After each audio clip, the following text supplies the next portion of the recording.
Now I think you've both moved into the next question that we wanted to talk about a little bit, which is the state does have a host of fiscal problems and issues to deal with.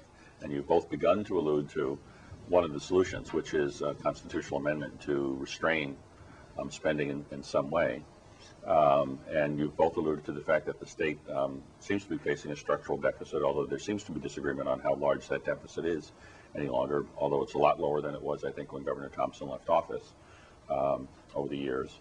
And so talk some specifically, you've talked some about efficiencies in general ways, but whether taxes should be raised or not, whether we should rely more on fees as a state. And one of the things that concerns me within the Oshkosh debate about the garbage fee is that there's not a lot of context and discussion about when we've heard figures in the past about how Wisconsin rates on taxes.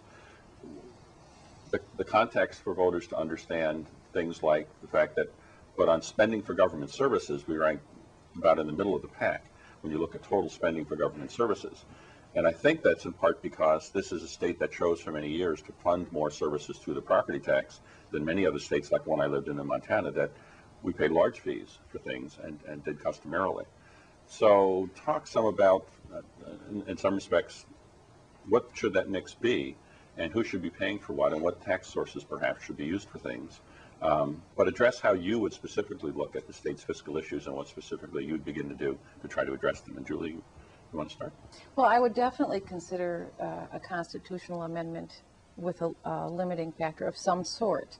And that is, it's on the table with everything possible. I would prefer to have the state examine its own budgeting strategies first and take care of that before telling local governments what they can and cannot spend. And in the same manner, I would like to see a limit on mandates, state mandates that are sort of placed on local governments without the matching funding. I think it's a necessary discussion. I think politics, as it is presenting itself now, is such that it's easy. It's an easy thing to say. We just need to spend more money. We just need to offer this service. It's a very tricky thing to say. We've got to tighten our belts a little bit. I would look at fees replacing taxes. I would look in every area across the entire budget for efficiencies, and set up rainy day funds if we if we have the money to do that. And it would be a laborious process, a painful process, just like the families in this state and the businesses in this state are needing to go through at this very time. Gordon? Well, we have had some progress in reducing the structural deficit, but it is there. We still are obligated to spend more money than we're going to take in. I think too much is paid for with the local property tax, and I think that is a pretty unfair tax hitting those hardest, that can least afford it. And I think we need to look at our mix of taxes in Wisconsin. A lot of other states that have higher sales tax or higher corporate income taxes have lower property taxes. What we have in Wisconsin is a choice. I mean, we've decided to have the system that we have. The real question is, what's the best way to save money? And I don't support amending the Constitution. I would support some sort of statutory goals or guidelines or limits on the budgeting process that would take, an average income growth over a 10-year, 20-year period, or 3-year period, or something that told us, how much income is growing related to spending. And the problem in Wisconsin, especially with Tabor, is it doesn't address the boom-bust cycle. In the 90s, when we were flush with revenue, we spent more money. And when we had tough times like this, we didn't have the money to stop those programs that we added. And so what we really need to see is more even spending. And we need to look at ways to address the boom-bust cycle so when revenue starts coming in. Specific ways to save money, I think we need to look at our corrections system. We've got an aging population. A lot of these people are going to be in there for a number of years. That's going to cost more money.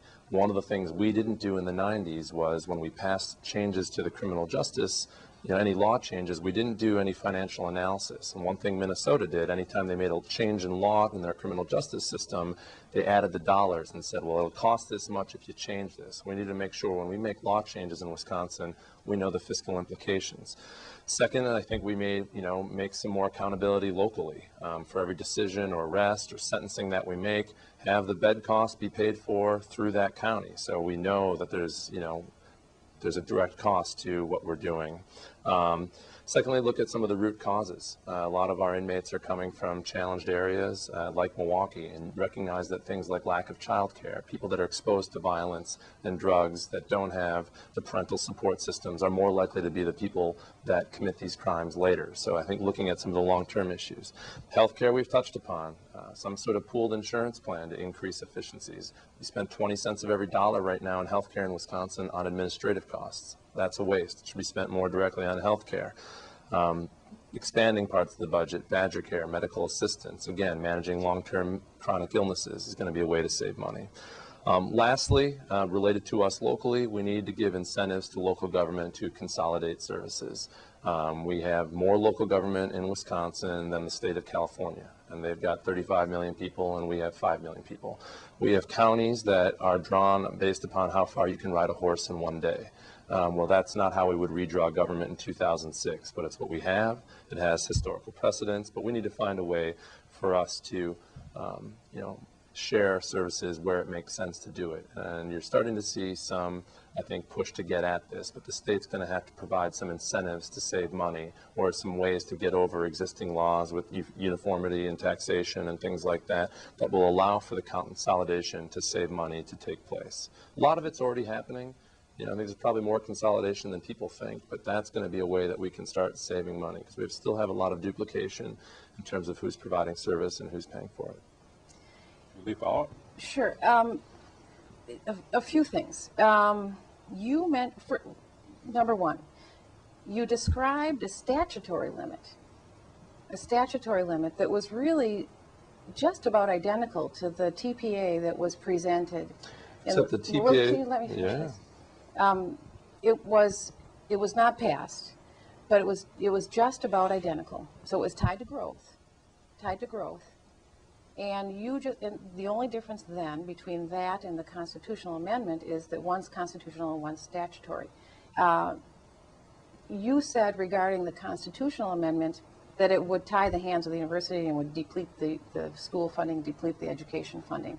And it doesn't make sense that the statutory wouldn't and the constitutional. Well, I just need to finish my things because otherwise I'm going to lose my train of thought. So thank you. And the other thing, and then you can answer both of these. You mentioned 2 areas. There are 5 areas in the general fund that are the top 5 for spending. You mentioned 2 areas, corrections and local government, where you can find efficiencies, where you can cut back on uses of money, consolidate, that sort of thing. The other 3, I think we could do the same. The university, the K-12, and the, what's the third one, Medicaid? If we do that in all 5 areas, then we're being responsible custodians of our citizens' tax dollars. I would say, yay, good job. Find more. Well, but I guess some of the difference is instead of just saying efficiencies, I was mentioning specific ways to save money, and there may be some in there. But what I'm talking about is we have local governments providing some of the same services.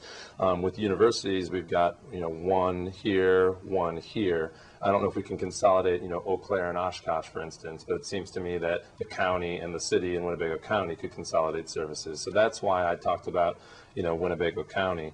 Lastly, one of the big differences on the TPA is the proposal that was voted on at 4 in the morning after 2 hours of debate, which to me is embarrassing and ridiculous for a decision that would amend the state constitution. And again, fiscal guidelines, statutory limits, something that gives us a guideline for even spending growth. There were some elements of that were more reasonable than some of the proposals in the past, but I think we should expect more of our legislators than to be debating something like a constitutional amendment at 4 in the morning after 2 hours of debate.